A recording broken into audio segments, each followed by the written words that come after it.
और इस वक्त की अहम खबर सबसे पहले आपको बता दें, एनसीपी किसकी, अजित पवार की या शरद पवार की? एनसीपी को लेकर चुनाव आयोग में सुनवाई इस वक्त जारी है और दोनों पक्षों ने अपने दस्तावेज आयोग के समक्ष रखे हैं। शरद पवार गुट ने पार्टी और सिंबल पर दावा पेश किया है। ये इस वक्त की अहम जानकारी सामने आ रही है। सुनवाई अभी भी जारी है। दोनों पक्षों के वकील इस वक्त चुनाव आयोग में मौजूद हैं और अपनी अपनी तरफ से दलीलें आयोग के सामने रख रहे हैं। पीयूष पांडे हमारे संवाददाता इस बड़ी खबर पर लगातार नजर बनाए हुए हैं। पीयूष, चुनाव आयोग के सामने दोनों पक्ष जाहिर है अपना पल्ला भारी बताने की कोशिश करेंगे। इस वक्त चल क्या रहा है, क्या डिटेल्स सामने आ पा रही? जी समीर, देखिए, एनसीपी के जो अध्यक्ष हैं शरद पवार खुद यहाँ पर आए हुए हैं, जबकि दूसरे पक्ष यानी अजीत पवार, उनके जो भतीजे हैं, उनके पक्ष की ओर से वकील यहाँ पेश हुए हैं। दोनों पक्षों की ओर से हलफनामा पेश किया गया है और दस्तावेज अभी तक फुल बेंच के सामने पेश किए गए हैं, जो ईसीआई के नेतृत्व में गठित की गई थी इस मामले को लेकर। ये मामला बिल्कुल उसी तरह से है जिस तरह से शिवसेना का मामला था और अभी इस मामले पर सुनवाई जारी है। खुद शरद पवार अंदर मौजूद हैं और उनके वकील भी वहां पर मौजूद हैं, जो इस मामले में अपना दावा पार्टी और सिंबल को लेकर के पेश कर रहे हैं। अहम बात यह है कि इस मामले पर अभी और सुनवाई चलेगी और उसके बाद इस मामले पर किसी नतीजे तक ईसीआई पहुंचेंगे और फिर इस मामले पर कोई फैसला जारी किया जा सकेगा। जी ठीक है, शुक्रिया आपका पीयूष। इस खबर पर नजर रखिएगा। पीयूष पांडे हमारे संवाददाता बड़ी जानकारी दे रहे हैं। शरद पवार खुद चुनाव आयोग में मौजूद हैं, वहीं अजीत पवार गुट की तरफ से उनके वकील चुनाव आयोग के सामने अपना पक्ष रख रहे हैं। और अगली खबर, 5 राज्यों में चुनाव से जुड़ी इस वक्त की बहुत बड़ी जानकारी आ रही है। चुनाव आयोग ने चुनाव का खाका तैयार कर लिया है। नवंबर दिसंबर के बीच विधानसभा चुनाव मुमकिन है। छत्तीसगढ़ में 2 चरणों में मतदान हो सकता है। राजस्थान, मध्य प्रदेश, मिजोरम में एक चरण में चुनाव होगा। ये बड़ी खबर इस वक्त आ रही है। नवंबर दिसंबर के बीच विधानसभा चुनाव मुमकिन। 5 राज्यों के चुनाव का काउंटडाउन शुरू हो चुका है। इलेक्शन कमीशन ने खाका तैयार कर लिया है। सूत्रों के मुताबिक राजस्थान, मध्य प्रदेश, तेलंगाना, मिजोरम में एक चरण में मतदान करवाया जा सकता है, जबकि छत्तीसगढ़ में 2 फेज में वोटिंग करवाई जा सकती है। नवंबर महीने के मध्य से दिसंबर तक 5 राज्यों में चुनाव कराए जाएंगे। वहीं 5 राज्यों में चुनाव के बाद मतगणना भी एक साथ होगी। ऐसे में 10 से 15 दिसंबर के बीच वोटों की गिनती हो सकती है। इस बीच 5 राज्यों के चुनावी ऑब्जर्वर के साथ चुनाव आयोग की दिल्ली में बड़ी बैठक भी चल रही है। इस बैठक के बाद किसी भी वक्त चुनाव की घोषणा हो सकती है। अब आपको बताते हैं किस विधानसभा का कार्यकाल कब खत्म हो रहा है। 6 जनवरी 2024 को मध्य प्रदेश विधानसभा का कार्यकाल खत्म हो जाएगा। इसी तरह 14 जनवरी 2024 को राजस्थान, 3 जनवरी 2024 को छत्तीसगढ़, 16 जनवरी तेलंगाना, 17 दिसंबर को मिजोरम विधानसभा का कार्यकाल पूरा होगा। सूत्रों की माने तो चुनाव आयोग की बैठक में चुनाव के दौरान मुफ्त चुनावी घोषणाओं पर भी लगाम लगाने पर चर्चा की गई। और एक बड़ी खबर आपको बता दें, फ्री बीज मामले में सुप्रीम कोर्ट का केंद्र और राज्यों को नोटिस जारी हुआ है। मध्य प्रदेश और राजस्थान और ईसी को भी नोटिस जारी हुआ है। सीजीआई ने कहा है कि सरकार को पक्षकार बनाने की इस मामले में जरूरत है। आरबीआई और सीएजी को भी पक्षकार बनाने की जरूरत है। 5 राज्यों में जल्द होने जा रहे विधानसभा चुनाव से पहले सुप्रीम कोर्ट में फ्रीबीज के खिलाफ याचिका दायर की गई, जिस पर सुनवाई करते हुए सुप्रीम कोर्ट ने मध्य प्रदेश, राजस्थान और केंद्र सरकार के साथ साथ इलेक्शन कमीशन को नोटिस जारी किया। सुनवाई के दौरान याचिकाकर्ता के वकील ने कहा, चुनाव से पहले सरकार की ओर से नकदी बांटने से ज्यादा क्रूर कुछ नहीं हो सकता। ऐसा हर बार हो रहा है। इसका बोझ आखिर में करदाताओं पर ही पड़ता है। इस पर मुख्य न्यायाधीश जस्टिस DY चंद्रचूड़ ने कहा कि चुनाव से पहले हर तरह के वादे किए जाते हैं और हम इस पर किसी तरह का नियंत्रण नहीं कर सकते। 20 से लेके 2023 तक लगभग 3000 अनाउंसमेंट हुए हैं, पर अनाउंसमेंट जैसे ही होता है तो सुप्रीम कोर्ट कहता है जैसे ही अगर चीफ मिनिस्टर ऑफिस या कोई भी एक जिम्मेदार संवैधानिक व्यक्ति अगर अनाउंसमेंट करता है तो इसमें पब्लिक को एक लेजिटिमेट एक्सपेक्टेशन आ जाती है और उसको फुलफिल करने की जिम्मेदारी उस ऑफिस की हो जाती है। तो वो अनाउंसमेंट भी कब हो पब्लिक पर्पज के नाम पे, इसको लेके एक कंप्रीहेंसिव गाइडलाइन बने, इसको लेके पिटीशन फाइल की गई। और केंद्र सरकार ने आज सुप्रीम कोर्ट को भरोसा दिया है कि सरकारी विभागों में अस्थायी नौकरियों में भी आरक्षण दिया जाएगा। एक याचिका में शिकायत की गई थी कि प्रावधान होने के बावजूद इसे सख्ती से लागू नहीं किया जा रहा है। चुनावी साल में केंद्र सरकार ने अब सरकारी विभागों में अस्थायी नौकरियों में आरक्षण को सख्ती से लागू करने का ऐलान किया है। सुप्रीम कोर्ट की एक अर्जी के जवाब में सरकार ने बताया कि अस्थायी नौकरी में सख्ती से लागू होगा आरक्षण। 45 दिन या उससे ज्यादा दिन की नौकरी में आरक्षण का प्रावधान होगा। याचिकाकर्ता ने की थी सख्ती से लागू करने की मांग। केंद्र का भरोसा SC, ST, OBC के लिए आरक्षण होगा लागू।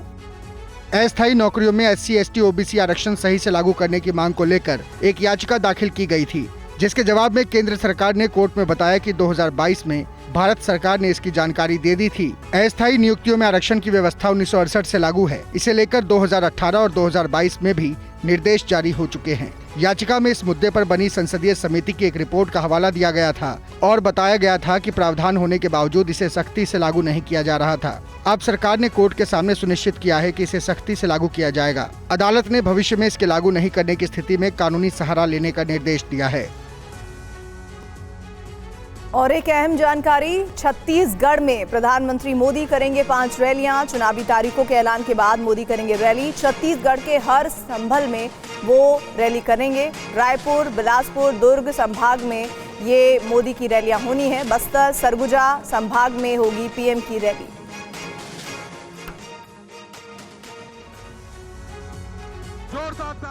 छत्तीसगढ़ के चुनावी रण में चुनावी तारीखों का ऐलान होने के बाद पीएम मोदी धुआंधार रैलियां करेंगे। मोदी सूबे में 5 चुनावी रैलियां करेंगे। प्रदेश के हर संभाग में एक रैली होगी। हर संभाग में 6 जिले आते हैं। इनमें रायपुर, बिलासपुर, दुर्ग, बस्तर और सरगुजा शामिल हैं। इन रैलियों में उस संभाग के सभी बीजेपी उम्मीदवार मौजूद रहेंगे। यानी मकसद 5 रैलियों के जरिए सूबे की सभी विधानसभा सीटों को साधना होगा। बाद में जरूरत पड़ने पर 5 से ज्यादा रैलियां की जाएंगी। बीजेपी ने छत्तीसगढ़ में मुख्यमंत्री पद के लिए किसी को चेहरा नहीं बनाया है। पार्टी पीएम मोदी के चेहरे पर चुनाव लड़ रही है। ऐसे में पार्टी की रणनीति है कि पीएम मोदी की ज्यादा से ज्यादा रैलियां करवाई जाएं। वहीं सूत्रों के मुताबिक बीजेपी मध्य प्रदेश की ही तरह छत्तीसगढ़ में भी केंद्रीय मंत्रियों और सांसदों को चुनाव मैदान में उतार रही है। जिन सांसदों को चुनावी मैदान में उतारना है उन्हें इस बारे में बता दिया गया है। हालांकि सभी उम्मीदवारों की दूसरी सूची आना अभी बाकी है।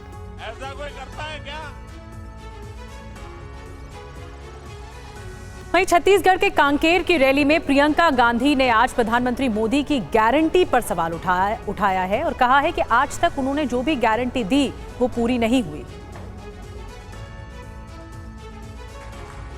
आपने कहा था कि आप करोड़ों रोजगार देंगे, क्या हुआ? तमाम नौजवान बेरोजगार खड़े हैं आपके केंद्र सरकार में, इतने पद खाली हैं, आपने भरे ही नहीं। कहाँ गई आपकी गारंटी? कौन सी खोखली गारंटी है? आपने कहा था बेरोजगारी को मिटाएंगे। आज 45 साल में सबसे ज्यादा बेरोजगारी हमारे देश में आपकी बदौलत है। जब आपसे सवाल पूछे जाते हैं तब आप कोई नई गारंटी निकाल देते हैं। ये ऐसी बात है कि आप जब दुकान में जाते हैं और कुछ खरीदते हैं, दुकानदार आपको चाइना माल दे देता है, कहता है कि इसकी 10 साल की गारंटी है। घर जाते हो 10 दिन में टूट जाता है। यही है खोखली गारंटी मोदी जी की। कोई गारंटी नहीं है। ये जो भरोसा लिखा है ना, ये भरोसा टूट गया है इनमें। पूरा देश देख रहा है।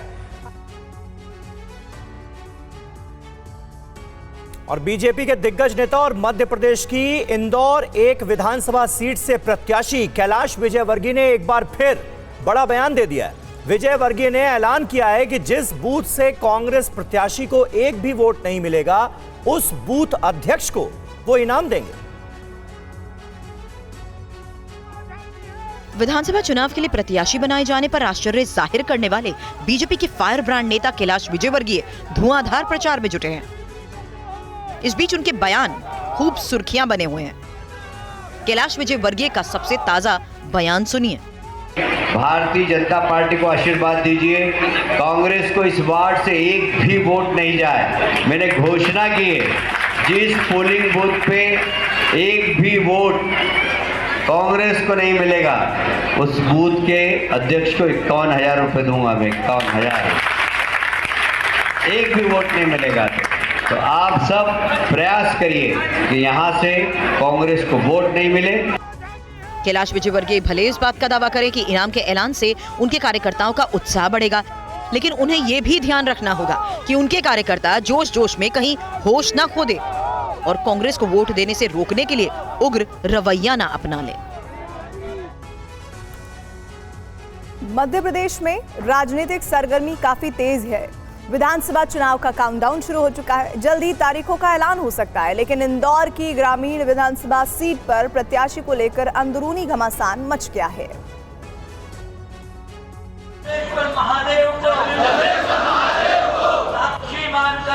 इंदौर ग्रामीण विधानसभा की देपालपुर सीट पर बीजेपी की मुश्किलें बढ़ सकती हैं। बीजेपी कार्यकर्ता सड़क पर अपनी ही पार्टी के उम्मीदवार के खिलाफ प्रदर्शन कर रहे हैं।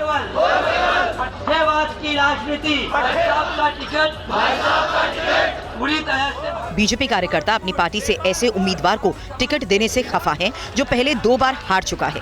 बीजेपी कार्यकर्ताओं ने चेतावनी दी है कि अगर पार्टी ने उनकी पसंद के उम्मीदवार को टिकट नहीं दी तो इस सीट पर पार्टी को हार का सामना करना पड़ सकता है। जो राजन जी को अगर नहीं टिकट दे तो पूरी विधानसभा ग्रामीण क्षेत्र की सभी पे प्रभाव पड़ेगा इसका। टिकट नहीं मिला, सब बैठ के हम फैसला करेंगे कि क्या करना। हमारा संगठन पूरा फैसला लेगा और हम चुनाव लड़ेंगे सर्वसम्मति से फैसला करके।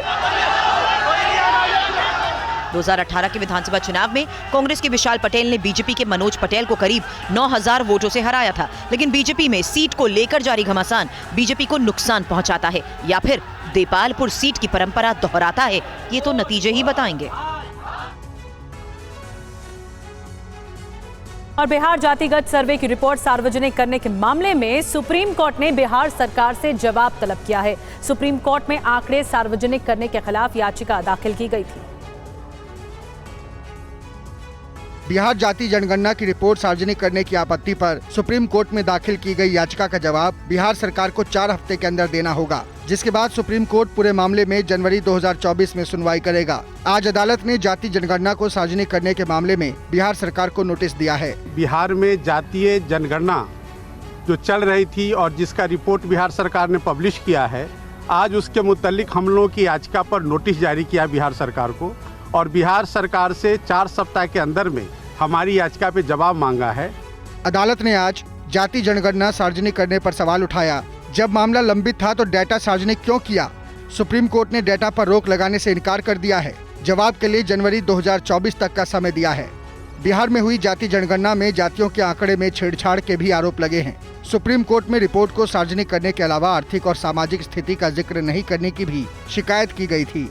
दावा ये भी किया गया है कि बिहार सरकार ने पहले सर्वे से जुड़ा आंकड़ा जारी नहीं करने की बात कही थी, लेकिन 2 अक्टूबर को इसे प्रकाशित कर दिया। और अदालत ने जातीय जनगणना के डेटा पर रोक लगाने से इनकार कर दिया है। बिहार सरकार इसे जीत के तौर पर देख रही है और विपक्ष निशाना साध रहा है। सुप्रीम कोर्ट ने जातीय जनगणना की रिपोर्ट सार्वजनिक करने की शिकायत पर बिहार सरकार को नोटिस जरूर दे दिया है, लेकिन इसके डेटा पर रोक लगाने से इनकार कर दिया। कोर्ट के फैसले को बिहार सरकार के मंत्री जीत के तौर पर देख रहे हैं। अशोक चौधरी ने कहा, जीत उनकी है जिन्होंने जातीय जनगणना का स्वागत किया था। लोग जातीय गणना के पक्षधर हैं जो नीतीश कुमार के साथ राजनीति कर रहे हैं। जिस नीतीश कुमार ने इस देश में 2 प्रदेश में पहली बार अति पिछड़ों को पंचायती राज व्यवस्था में आरक्षण देकर सबल बनाने का काम किया, दलितों को आरक्षण देकर सबल बनाने का काम किया, महिलाओं को आरक्षण देकर सबल बनाने का काम, उनके लिए खुशी का दिन है। बीजेपी ने फिर से दावा किया कि बिहार में जातीय सर्वेक्षण ठीक से नहीं किया गया और सर्वे को तुष्टीकरण से प्रभावित बताया। बिहार के कोई जाति, एक जाति नहीं मिलेगा जो ये कहे कि सही सर्वेक्षण हुआ। एक व्यक्ति नहीं मिल रहा है कि ये जो जातीय सर्वेक्षण का काम नीतीश बाबू ने किया, किसके लिए किया? ये सिर्फ तुष्टीकरण है। जातिगत जनगणना के मुद्दे पर बिहार के सीएम नीतीश कुमार अब अपनी ही पार्टी में घिरते नजर आ रहे हैं। जेडीयू सांसद सुनील कुमार पिंटू ने आरोप लगाया है कि बिहार में जातीय जनगणना सही तरह से नहीं हुई है। देखिए, जो जातीय जनगणना हुई है और जो 2 अक्टूबर को माननीय मुख्यमंत्री जी ने इसको पब्लिश किया है, उसके बाद से लगातार हमारे समाज के, मैं तेली साहू समाज का अध्यक्ष संयोजक भी हूँ, उस समाज के लोगों की लगातार फ़ोन आ रहे हैं हर जिला अध्यक्षों की कि हमारे यहाँ का जो जिले की गिनती है वो सही नहीं हुई है। क्योंकि आप खुद देखेंगे कि अखबार में हम लोगों ने देखा है कि पब्लिश्ड हुआ है कि 1931 में हमारे समाज का 2.8% था और आज 2023 आने के बाद हम 2.81 हुए हैं। मतलब इतने सालों में हम 0.01% की हमारी समाज की बढ़ोतरी हुई है। कहीं ना कहीं हमारे समाज की गिनती में त्रुटि हुई है। मुझे न पूरे गन्ना पर कोई सवाल उठाना है न दूसरी जात पर। दूसरी जात का आंकड़ा तो वो जानेंगे, वो बतलाएंगे। मैं सिर्फ अपने तेली साहू समाज की बात कर रहा हूँ कि जिसे माननीय मुख्यमंत्री जी ने अति पिछड़ा दिया और हमारी गिनती में हम पिछड़ गए। वहीं बिहार में जेडीयू के विधायक गोपाल मंडल की एक और करतूत सामने आई है। गोपाल मंडल ने आज मीडिया कर्मियों से बदतमीजी की है। अक्सर विवादों में रहने वाले जेडीयू विधायक गोपाल मंडल की ये नई करतूत है। सरेआम मीडिया को धमका रहे हैं, अब शब्दों का इस्तेमाल कर रहे हैं, उन्हें गालियां दे रहे हैं। विधायक हैं, ये बताइए, विधायक को ऐसा काम करता है कि हाथ में पिस्टल लेकर लहराइएगा? हाँ, लहराएंगे। अच्छा। दरअसल मीडिया ने 2 दिन पहले हॉस्पिटल में पिस्तौल लहराने वाली तस्वीर पर सवाल पूछा था।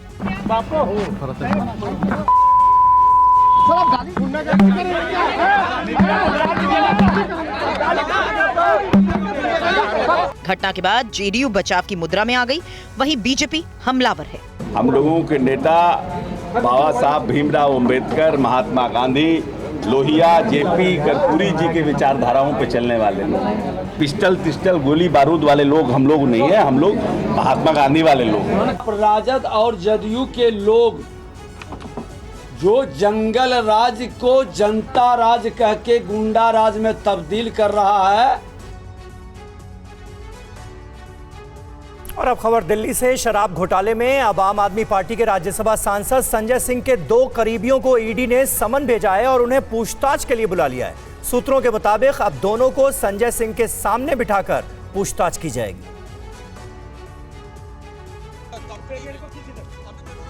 ये उस वक्त की तस्वीरें हैं जब आम आदमी पार्टी के प्रवक्ता और संजय सिंह के करीबी सर्वेश मिश्रा आबकारी घोटाला मामले में समन दिए जाने पर ईडी कार्यालय पहुंचे थे। प्रवर्तन निदेशालय ने समन संजय सिंह के सहयोगी सर्वेश मिश्रा और विवेक त्यागी के अलावा सरकारी गवाह बने आरोपी दिनेश अरोड़ा के करीबी कंवरवीर सिंह को भी भेजा था। सूत्रों के मुताबिक ईडी इन तीनों से संजय सिंह के साथ पूछताछ करेगी। अब आपको बताते हैं कि आखिर ईडी के रडार पर ये तीनों क्यों आए। ईडी की रिमांड कॉपी के मुताबिक सर्वेश मिश्रा ने संजय सिंह की तरफ से उनके घर पर 2 किश्तों में 2 करोड़ रुपए लिए थे, जबकि विवेक त्यागी को मुख्य आरोपी अमित अरोड़ा की कंपनी अरालियाज हॉस्पिटैलिटी के बिजनेस में हिस्सेदारी दी गई थी। वहीं कंवरवीर आरोपी दिनेश अरोड़ा के लिए पैसों का लेन देन किया करता था। संजय सिंह की कस्टडी मांगते समय ईडी ने सर्वेश के नाम का जिक्र किया था। इससे पहले इसी साल मई में ईडी ने संजय सिंह के करीबी सर्वेश मिश्रा और विवेक त्यागी के ठिकानों पर छापेमारी की थी। बड़ी खबर आ रही है ईडी के सूत्रों के हवाले से। संजय सिंह का दिनेश अरोड़ा से सामना कराएगी ईडी। दिनेश अरोड़ा से संबंधों पर हो सकते हैं सवाल, कॉल रिकॉर्ड आरोपियों के बयान पर होंगे सवाल, साथ ही सरकारी घर पर दिनेश की मीटिंग पर भी सवाल किए जाएंगे। ईडी सूत्रों के हवाले से बड़ी जानकारी सामने आई है। इसके मुताबिक जांच एजेंसी ने आम आदमी पार्टी के सांसद संजय सिंह से पूछने के लिए सवालों की लंबी लिस्ट तैयार कर रखी है। TV9 के पास वो संभावित 15 सवाल हैं जो संजय सिंह से किए जा सकते हैं। आप दिनेश अरोड़ा को कैसे जानते हैं? दिनेश से आपकी पहली मुलाकात कब और कहां? दिनेश अमित अरोड़ा की बैठक आपके सरकारी घर पर? अगर मीटिंग हुई तो कब और क्यों हुई? इस बैठक में कौन कौन लोग शामिल थे? सर्वेश मिश्रा कौन है और आपके साथ कब से हैं? क्या आपने दिनेश अरोड़ा को सिसोदिया से मिलवाया? क्या आपने रेस्टोरेंट मालिकों से पैसा इकट्ठा करने के लिए कहा? क्या दिनेश ने आपके कहने पर 82 लाख रुपए का चेक दिया? अमित अरोड़ा की शराब दुकान को ट्रांसफर कराने में आपकी क्या भूमिका? क्या दिनेश अरोड़ा ने आप तक 2 करोड़ रुपए पहुंचाए थे? आपने सर्वेश मिश्रा को दिनेश अरोड़ा से 1 करोड़ रुपए लेने के लिए कहा। क्या ये पैसा आपके घर पर दिया गया था? क्या सर्वेश मिश्रा के दिनेश अरोड़ा से पैसा लेने की जानकारी आपको थी? एक्साइज पॉलिसी की ड्राफ्टिंग में आपकी क्या भूमिका थी? आपने दिनेश अमित अरोड़ा की अरविंद केजरीवाल से मुलाकात कराई थी? और एक और बड़ी खबर ये कि संजय सिंह मामले में केजरीवाल का बड़ा हमला सामने आया है। पूरा शराब घोटाला ही फर्जी है, ये कहना अरविंद केजरीवाल का, दिल्ली के मुख्यमंत्री का। घोटाले के हर आरोप झूठे निकले, ये भी कहा गया। अरविंद केजरीवाल की ओर से सुप्रीम कोर्ट ने भी कल ये पूछा कि कहां है सबूत, एक पैसे का कोई लेन देन नहीं हुआ, ये भी कहना है अरविंद केजरीवाल का।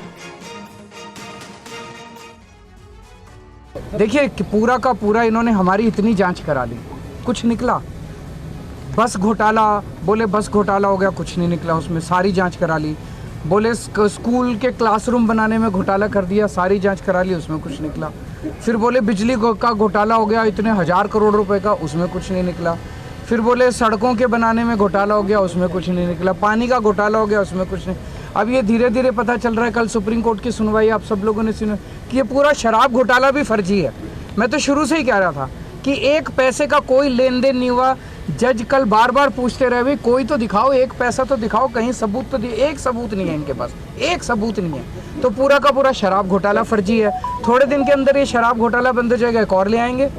मतलब इनको पूरा टाइम इनको केवल और केवल लोगों को एजेंसीज में और इन सारी जांचों में उलझा के रखना है। काम ना खुद कुछ काम करेंगे, ना लोगों को कुछ काम करने के लिए। और वहीं बीजेपी ने कोर्ट के फैसले का हवाला देते हुए आम आदमी पार्टी की दलीलों को बेबुनियाद बताया है और सांसद संजय सिंह की गिरफ्तारी को जायज ठहराया है। बीजेपी ने आरोप लगाया कि जैसे ही सीबीआई ने दिल्ली में शराब नीति के खिलाफ जांच शुरू की, दिल्ली सरकार शराब नीति से पीछे हट गई। बीजेपी प्रवक्ता सुधांशु त्रिवेदी ने सवाल पूछा कि केजरीवाल सरकार ने ऐसा क्यों किया। इनके लिए वैसा बनता चला जा रहा है कि एक तरफ इन्होंने पॉलिसी विड्रॉ की। मैं इस बात को पुनः रीएम्फसाइज करना चाहता हूं, सीबीआई इंक्वायरी शुरू होते ही पॉलिसी विड्रॉ कर ली। क्यों विड्रॉ की अगर सब कुछ सही था? और विड्रॉ करने के बाद आप उसको डिफेंड भी कर रहे हैं और डिफेंड करते हुए आप उस दलदल में धंसते हुए चले जा रहे हैं। बीजेपी ने कल राउज एवेन्यू कोर्ट के फैसले का हवाला देते हुए दावा किया कि आप सांसद संजय सिंह के खिलाफ इलेक्ट्रॉनिक साक्ष्य मिले हैं, लिहाजा उनके खिलाफ कार्रवाई की जा सकती है। अदालत ने प्रथम दृष्टया यह विचार किया है और यह माना है कि यह कहीं से भी यह नहीं दर्शाता है कि वर्तमान मामले में गिरफ्तारी अनवारंटेड और अनरीजनेबल है। यानी यह कहना कि अनापेक्षित है या अनावश्यक है, यह उचित नहीं है।